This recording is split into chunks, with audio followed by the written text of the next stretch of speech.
Hey everybody, welcome to another edition of Comic Book Geezers. I'm your host Pete, my co-host. Hi, I'm Wild Bill, the Unknown Comic. How are you? Welcome back to another episode. Today we're going to focus on the She-Hulk. She-Hulk. Published in February 1980 by Stan Lee and John Buscema. And I was a big Hulk fan, and when this book came out, I decided to buy it and check it out. She-Hulk ran about 25 issues, I think. I think so. Yeah. Somewhere around there, 24, 25 issues, but I only have the first 13. But because I was a Hulk fan, I thought that I used to always like to get first issues. I thought it might be something popular. The character's name is Jennifer Walters. Yep. And she gets her power from, ironically, she's cousins with Bruce Banner.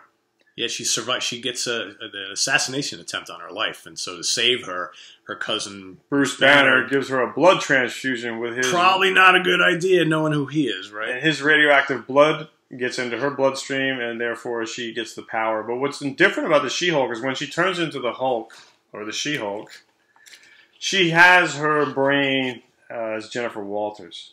So she's kind of in control. Yeah, she's not out of control. She's not an out-of-control monster. Yeah. But she's obviously... I thought it was something different at the time. At the time, right? Probably the most powerful, as far as brute strength, female superhero, I think. I would think so. And the fact that it was different... I wasn't sure about the character, but I thought because it was the first appearance, so I was buying these issues with the hopes that it might be popular someday, catch on. But yeah, after I got through a few issues, I was like, ah.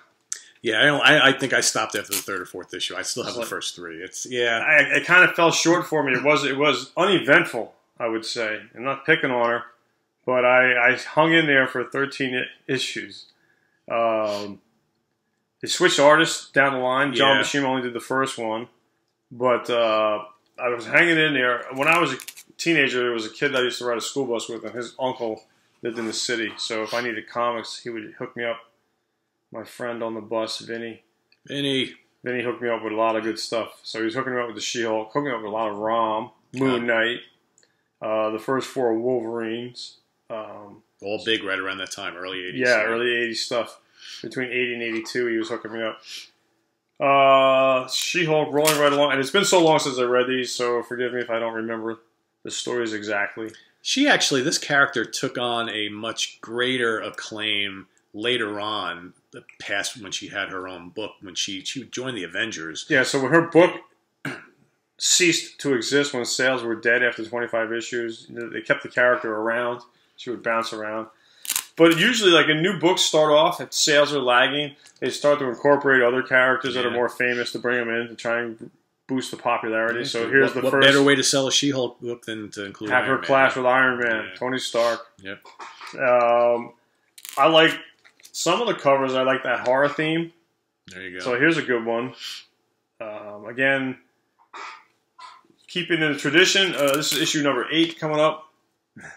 She fights the Man-Thing. It's got Man-Thing. I love it. Yes. And we know the Man-Thing fought the Hulk, so it makes perfect sense that he would fight the She-Hulk. She wanders down into his territory. And at the time, Man-Thing did not have his own comics. So yeah, he was done. He was appearing all over the place. In fact, and then they did a volume 2 of the Man-Thing, but this was prior to that. I think that was like 82, I think. Something like that. Late 70s. Yeah. This is October 1980. I really disliked when they did this in the early 80s where they would have these like ads for contests and stuff. Toys R Us. It just cheapens the look of the book, in my opinion. Did anyone ever win those contests? I don't know. Here's another one. This is issue 10. And here you can really see that the early 80s, what started the cover art was just not what it was in the 70s and the 60s. Yeah. I think one of the reasons why, besides the fact that at the time I was getting older, I really got disenchanted with Marvel because the artwork just really took a nosedive. It fell off in the 80s, yeah. And then this is issue 12.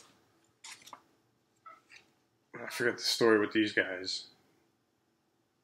And then my last issue, which again another popular Marvel character, the Man-Wolf. Look at that. Here he is up here. So this was it for me, and I was like, well, I was going to stop at issue 12. I was like, let me get into one more. But a character, like we said, who's had some staying power. I mean, she's still a viable character today. And that tells you something. But, you know, one of the things that Marvel and even DC, too, learned is that there are some characters they tried to launch solo, and they just really didn't take on. But a lot of these characters wound up being more successful. They kept her in the closet, and they kept pulling her out of the closet. Yeah, and bringing and her a lot around. of them, they work better in a team format, and that's okay because you can still have the character around, but just maybe they're just not strong enough to be on their own, right? And that's what happened with the She-Hulk. She lasted 25 issues, and I had the first 13. There you go. Right here. I only had the first 3. So we're going to do more of these, like the female characters, because we really haven't spent a lot of time. So we're going to do, we're talking about doing Spider-Woman and maybe Ms. Marvel and, God, what else we got? Red Sonja. We got all sorts of maybe Supergirl. Supergirl, yeah. So there's all sorts of stuff out there. So we'll get to them, because some of the women characters are pretty cool. The Cat, that's a good one. Tigra. She becomes Tigra. Yep, exactly. You know? Yeah. She didn't go very long either, like 6 issues, I think. Yeah, not long at all. Not long at all. Anyway, I'm Wild Bill saying thanks for watching us on Comic Book Geezers. And I'm Pete. Hope you liked our She-Hulk episode. We're coming right back at you with some more Defenders. Stuff. Defenders, more Thor, and our favorite superhero hero-on-hero clashes. Battles. Yes. So till then, we'll see you next time. Take care. Bye. Bye.